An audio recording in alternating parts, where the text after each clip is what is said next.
24. aprīlī notika informatīvi izglītojošā projekta konkursa Esi drošs, neesi pārdrošs pusfināls.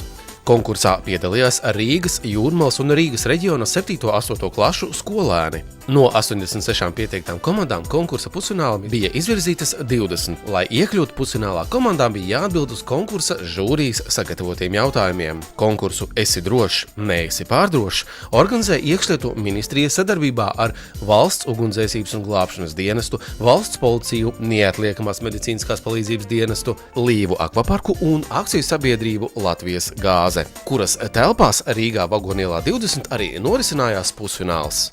Liels paldies, bērni, ka jūs esat visi te ieradušies. Es saprotu, ka jūs visi esat arī gatavojušies šim konkursam. Pašlaik tas ir pusfināls, lieta ir nopietna. Tie jautājumi, ko mēs apskatām konkursā, viņi ir ļoti svarīgi. Viņi ir ļoti svarīgi ne tikai jums. Viņi ir ļoti svarīgi jūsu vecākiem, ļoti svarīgi jūsu kaimiņiem, ļoti svarīgs jebkuram Latvijas iedzīvotājiem, jo jums jāprot sniegt pirmā palīdzība jebkurā situācijā.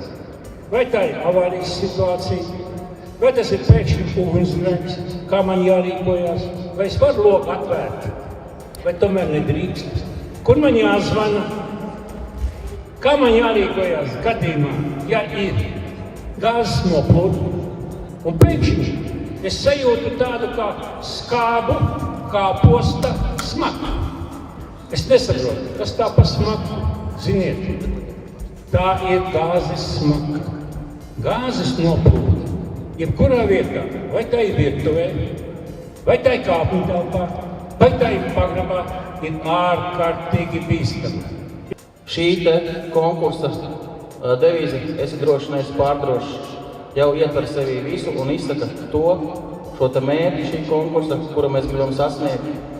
Jo šeit jūs iepazīties ar elementārām drošības prasībām, kuras ir jāievēro, lai nepakļautu riskam sevi, savus draugus, vecākus un visus, kas atrodas ap jums.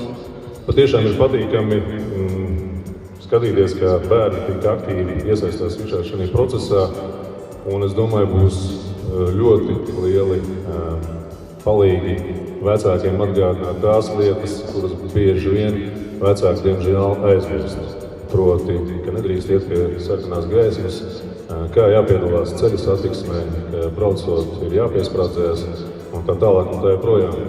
Šis ir spilgts piemērs tam, ka vajadzīgie rezultāti ir ļoti viegli sasniedzami, ja visas organizācijas, kas rūpējas par cilvēku un bērnu drošību, spēj strādāt kopā. Kopā domā par preventīvo darbu un interesantā bērniem un jauniešiem atraktīvā formā atgādina par drošību un pareizu rīcību kritiskās situācijās. Būtībā te jau tiek iegūts divi tie rezultāti. Tas viens rezultāts pirmkārtām bērniem tiek izstāstīts, kas ar viņiem var notikt. Tā otra lieta, kas ir, kad bērni ir arī tie pirmie nesēji, šīs informācijas nesēji arī ģimenē.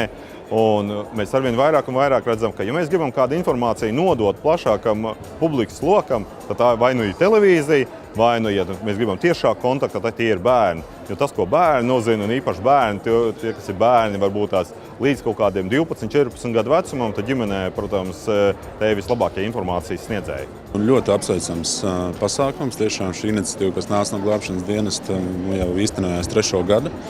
Manuprāt, tas ir vistiešākais, ātrākais veids, kā mēs varam dot mūsu jauniešiem pamatzināšanas. Pusfināls ir noslēdzies.